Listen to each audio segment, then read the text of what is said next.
Goettel, everybody! Woo!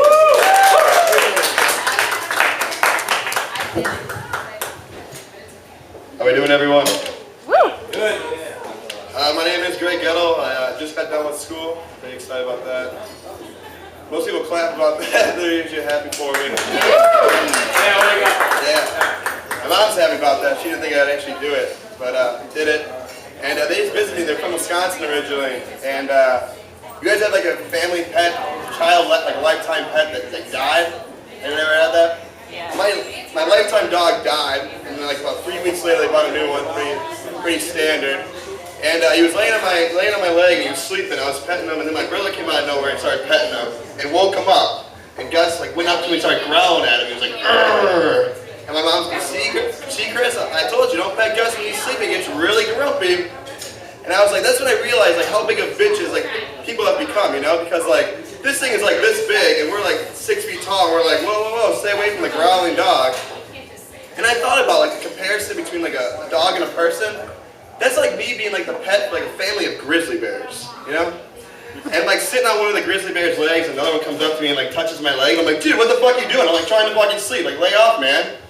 And the first time that would happen, the bear would go up to me and go, roar! And I'm like, oh, that's fucking right, man. I just thought of it. Yeah, you can kill me in a second. That's right. Keep touching my fucking leg. Yeah. So, you guys ever have sex with someone you didn't want to or you shouldn't have? Right. I was 15 years old and I fucked my best friend's older sister. She was 23 and I was 15, right? Pretty fucked up, right? Yeah, I went over there and like she acted like she didn't know anyone and stuff, and we had like a couple of beers and we had sex. And like afterwards, I felt totally guilty because she was like hideous. Yeah. So I was like, you can't tell Jeremiah about this. Don't tell anyone about this. And she's like, okay, I won't tell anyone. Fucking week later, we're all drinking together, and she had one too many, and she's like, me and Greg had sex last week. She's been eating at me. I had to tell you. And I was like, whoa, we didn't have fucking sex. She's like, yes, we did, Greg. We had sex. And I thought about like how fucked up that was. That's probably like the first time ever the person that got molested, the child that got molested was like, you didn't molest me. Trust me, you didn't molest me. And the child molested was like, I fucked the shit out of you. And, no, you fucking didn't. You know? Probably the only time that happened. Yeah. So I was watching the TV. There's a public service announcement about cyberbullying. You guys ever see that?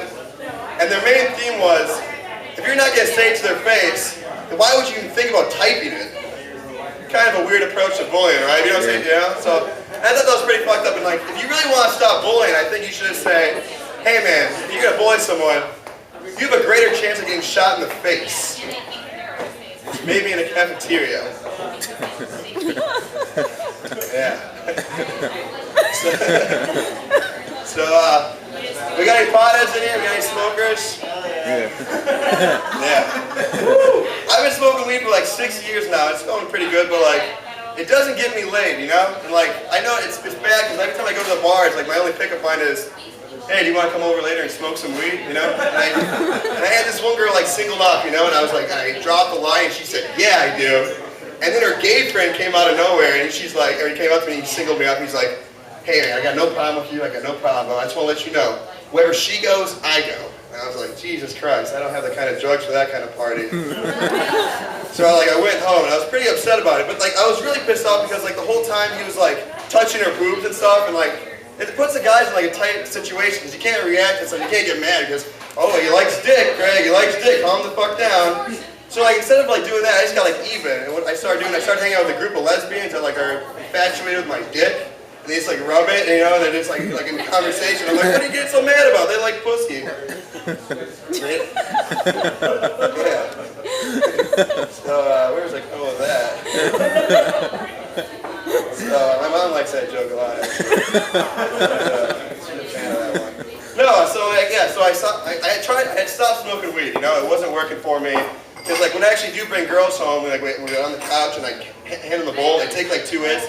And they like fucking pass out, you know? It's like, I don't know why, but like, weed's like NyQuil to girls. Oh wait, weed's like NyQuil to girls. So I started doing coke. Keeps the party going. Yeah, I work at a library, and this guy came up with like a pile of books.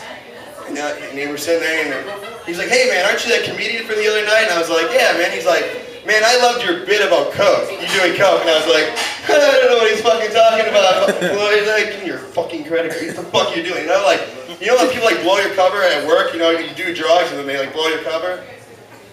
That's rough. Yeah, this is stellar. I took a cab home one time, you know, and you ever notice how there's that, like the cab driver, there's always that chit chat, you know? And there's like some things the cab driver shouldn't say to the passenger. And I'm not making this up. I haven't done enough drugs to have an imagination, a creativity level to do this. But so I tell my destination point, and we're going there, and he's like, so you celebrating something tonight? And I was like, oh yeah, you know, I just had a good show, you know. And he's like, oh, good show. What do you play the guitar or something? And like in my mind, I was like, dude, stop fucking talking to me. We're not going to relate. You're a fucking cab driver. I'm a student. You know, it's not going to work. And I was like, no, I don't play the fucking guitar. I actually do stand-up comedy. And he's like, oh, really? You do stand-up comedy? I was like, yeah. He's like, that's crazy. When I was your age, I did stand-up comedy. And now you're a fucking cab driver? So basically, what I would say is follow your dreams, guys. Don't let anyone stop you. That's my time, guys. My name's Goettel. I hope you guys enjoyed it.